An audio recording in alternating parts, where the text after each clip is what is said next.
Back in the early 90s, the 16-bit era of video gaming had begun. The console wars were in full swing.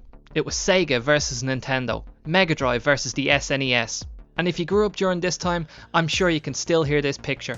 Now, I didn't know anyone who had both consoles, and my parents certainly weren't going to splash out and buy me the two, so I had a decision to make.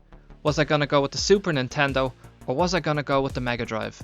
The Super Nintendo boasted a wider colour palette, better sounds and a wide variety of kid-friendly games, whilst the Mega Drive supposedly boasted blast processing abilities and more two-player games. Sega was leading the 16-bit revolution. But was my decision based on any of these things? Nope, I didn't know jack about any of that. No, the reason I went with a Sega console was simply because there was a Sega Mega Drive 2 and it had to be better than the first, and by that logic had to be better than the Super Nintendo because there was no Super Nintendo 2, was there? So I ended up going with a Mega Drive. Each franchise had a mascot representing the best of each brand. Nintendo had Super Mario and Sega had Sonic the Hedgehog. Throughout the decades, both characters have stood the test of time and have been reinvented time and time again, starring in their own movies, television shows and of course, video games across many platforms. The Mega Drive's flagship games was its Sonic the Hedgehog series. In the Sonic the Hedgehog video games, you had to navigate through each level, collecting rings for extra lives, traverse special stages to collect emeralds to reach a higher ability, bounce on top of robotic enemies for points, and every couple of levels you would face the game's boss, the evil Dr. Robotnik. As a kid, I had little to no understanding of any type of story that may have been going on. That was until 1993 when Sonic the Hedgehog the TV show came out. The TV show filled in all the gaps that we didn't even know was missing. Released in September of 1993, just weeks apart from one another, Sonic the Hedgehog along with The Adventures of Sonic the Hedgehog hit TV screens all around the world.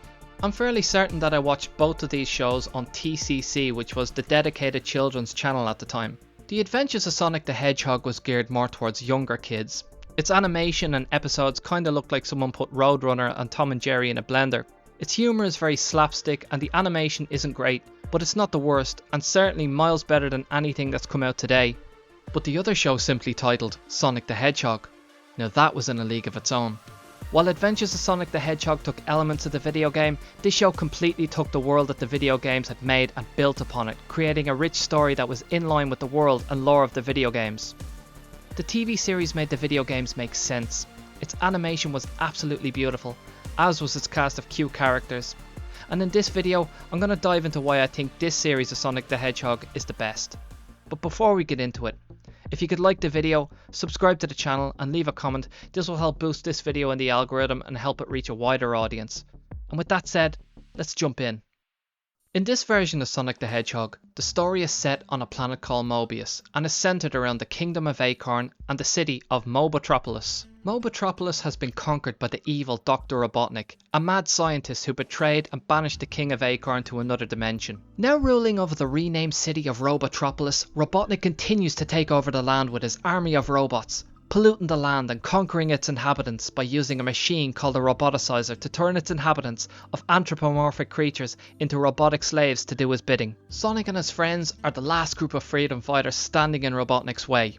It's up to them to save the land, rescue its people, and reverse the damage Robotnik has done. Sonic and his group of freedom fighters live in Knothole Village inside the Great Forest, which is situated on the outskirts of the conquered city of Robotropolis. Knothole Village is beautiful and its architecture is unique. It's full of log cabins, cute creatures, and is situated deep in the forest. It stands in stark contrast to the sterile wasteland that Robotnik has turned the city into. Kinda reminds me of the Forgotten Capital area in the Final Fantasy video game Final Fantasy VII. Sonic and his team who live at Knothole Village are quite the motley crew of characters. They've got depth and personality, and throughout each episode I find myself caring about all of them. First up we have our main character Sonic. Sonic is a blue hedgehog with a too cool for school attitude and a love for chili dogs. Unlike a regular hedgehog, he has the ability to travel at high supersonic speed, an ability he uses throughout the show to stealthily move in and out of Robotropolis in a flash, which comes in handy on all his various missions with the team. Rather than fight enemies hand to hand, Sonic uses his speed and other diversionary tactics to trick enemies into hurting themselves. Sonic often carries a special item gold ring in his backpack, which provides him with a temporary boost of energy, which allows him to run that extra mile. It comes in handy in dangerous situations, like when he needs to make a hasty exit or help his friends get out of danger. In the video games, rings are everywhere, But in the TV show, power rings were made by Sonic's uncle and appear every 24 hours from the lake beside the grotto inside the forest. Sonic can also spin his body into a saw blade, which helps him cut through doorways and hedges just like in the video games. Princess Sally Acorn is the daughter of King Acorn, but in the Knothole Freedom Fighters, she is the tech wizard of the team. She makes the bombs, hacks the computers, and helps to coordinate the team in their missions against Robotnik. Sally has a scanning device with a built-in AI called Nicole. By today's standards, it's no big deal as we all carry around a device like this in our pockets. But back in the early 90s, it was a futuristic flight of fancy to think something like that could ever exist one day. Stuff like that was so futuristic and seemingly out of reach for my generation. Nicole can translate language, search databases, and is able to project a heads-up display Portal style for the team to see. Sally is also Sonic's love interest. Working in harmony with Sally is Rotor Walrus, the engineer handyman of the team. He works to keep the village safe, creating many of the Knothole village security and surveillance systems. He is also just a good friend to the others, always listening to their problems and trying to make them feel better, and on occasion he will accompany Sonic on missions. Bunny Rabbit is the muscle of the team. She is a partially roboticized rabbit who possesses super strength as a result. This gives her an advantage in the field. She's able to rip apart and break open doors and barriers, she can extend her legs to reach higher places, and she also fights enemies head on. She's got a bubbly, deep south Texas hospitality vibe to her personality and accent, often referring to Sonic as Sugar Hog. If Dolly Parton was a rabbit in a cartoon, it's Bunny. Then there's Antoine Depardieu. What can I say about Antoine other than he's a French fox with a blonde hairdo who wears an 18th century French soldier's uniform. He's kinda cowardly, struggles to pronounce certain words, and is about as useful as tits on a nun. He's always getting spooked at the thought of a nearby enemy or his environment. He's obsessed with Sally and jealous of Sonic, and whenever he can, he tries to worm his way into her affections. But he doesn't seem to notice that Bunny actually likes him, which is really strange. Besides him being a cute character, it's hard to find a redeeming quality in Antoine, and for that reason he's my least favourite character. Tails is a fox with two tails who, in the video games and other TV series, has the ability to fly by spinning his tails like a helicopter blade. In the Sonic 2 and 3 video games, Tails is your trustworthy sidekick who fights alongside you, but in the TV series, he's a kid that the team look out for. Sonic's uncle is one of the fallen ones, and is Sonic's top priority to rescue. Chuck is an extremely clever engineer, and serves as the team's undercover agent. Then we have the bad guys. Dr. Robotnik is the show's main villain. He's a conniving, evil sociopath. He's the villain you love to hate. He's hell-bent on world domination and genocide. He actively uses his technology to turn all who inhabits the world into robots to serve his will, while at the same time draining the planet's resources to do so. He's as terrifying as a children's television show villain can be. He's like someone in a HR department, drunk on power. Kind regards, you blue little hedgehog. Robotnik's primary mission is to find the location of the Knothole village and capture Sonic and his team. Despite Robotnik having a seemingly endless amount of resources, he can never seem to get anything right. Then we have Robotnik's second in command, Snively. But he's not so much a second in command or a sidekick, he's more of a butler. Snively is Robotnik's lackey who does Robotnik's bidding, and on occasion serves as an advisor who, despite all of his best efforts to make Robotnik happy, always ends up failing and having his life threatened. Despite being Robotnik's lackey, Snively for me doesn't come off as evil. He strikes me more of a lad who's just been caught up in a difficult situation and doesn't want to die, so he's sort of just going along with everything. Then there are the SWAT bots who are part of Robotnik's team. Basically they're the show's version of stormtroopers. They never fail at whatever they set out to do. During my rewatch of the series, much like when I was a kid, I found myself in awe of the animation. The attention to detail is just on another level, and perhaps that's because of how it was made. There's something to be said for doing animation the old-fashioned way, because every scene is just so beautiful. Everything is aesthetically pleasing to the eye.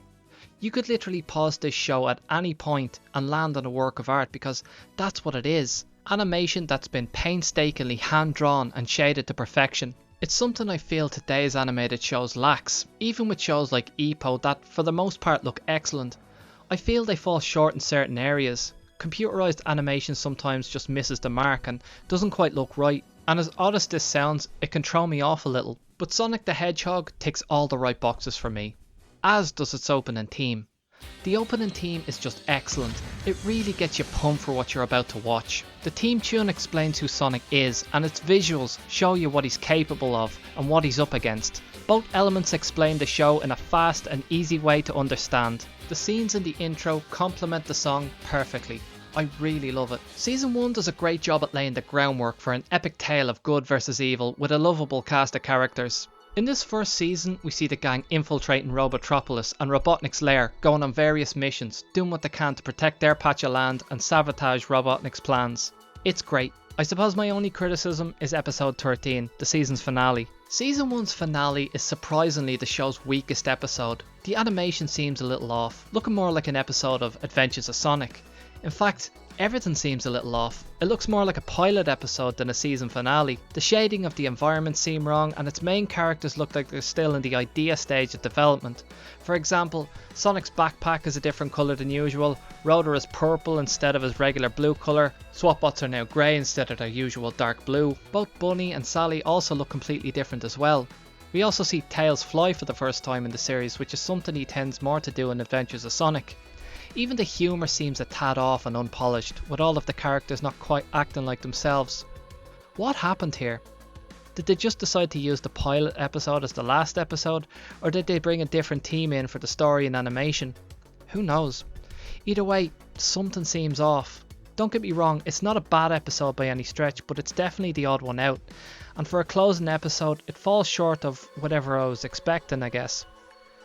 I think I was expecting a cliffhanger of some sort, but take my advice and take this episode as a standalone episode. I don't think it technically counts. In season 2 I noticed a lot of improvements. The animation somehow looks even better than the first season, and the characters seem more fleshed out. We see Tails use his tails to fly, which is a nice touch.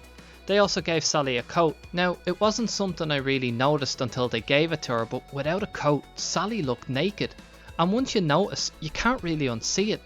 The blue coat oddly enough fixed an issue I didn't even realise was an issue. It also makes her look more empowered in some way.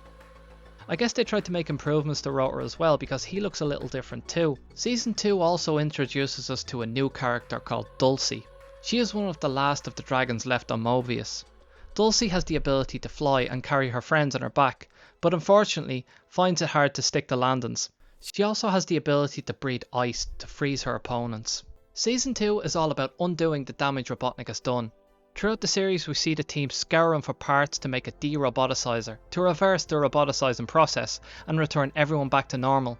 We also see the team unite with other freedom fighters on the planet. Out of all the different series and variations of Sonic that's come and gone, I feel like this particular one is the series in its prime and at its best, and is far more suitable and superior to the current generation's cartoons. The story is great, the animation is beautiful, and its pacing for a kids TV show is just fine. Throughout its 2 seasons is a cartoon rich with story and depth that I feel reaches a satisfying conclusion for both adult and children alike. It isn't too violent, and despite having a dark story, it isn't horrifying. It's no secret that in today's media there are all sorts of agendas and narratives at play that have now leaked into children's TV. Depending on where you stand with all that, you might not agree or want your kids to be exposed to them ideals, as they are not yet a universal truth. Shows in the 90s, morning time TV especially, was all about leaving your brain at the door, forgetting the pressures of real life and immersing yourself in a different world. In my opinion, Sonic the Hedgehog is a safe bet. It has enough action-packed adventures to keep any kid entertained, and a rich enough story to keep adults invested too. Sadly, Sonic the Hedgehog only got 2 seasons. Why it ended, I guess, was its competition. As I covered in my last video, the Mighty Morphin Power Rangers came out around the same time as Sonic and was taking the world by storm. By 1995, the Mighty Morphin Power Rangers had reached Beatlemania levels of fame. And while there certainly was room for both shows, Sonic unfortunately didn't get a 3rd season. It definitely got overshadowed. Sonic was very much a product of the 16-bit era of gaming, and by 1995 that era was also coming to an end. It could also be said that in the changing pop culture of the mid to late 90s, the rad too cool for school rock and roll attitude that Sonic had also started to become a little out of touch. But despite this, when it eventually went off the air, I missed it. I really enjoyed rewatching this show, and I think if you're on the same wavelength as me, you might also enjoy it too. All of the episodes are currently on YouTube, but they may not be there forever, so what are you waiting for? Go make yourself a couple of chili dogs, sit yourself down and check them out because they are way past cool. This has been Sonic the Hedgehog the TV show 1993 by Richie Kearns Productions. Thank you very much for watching. Bye for now.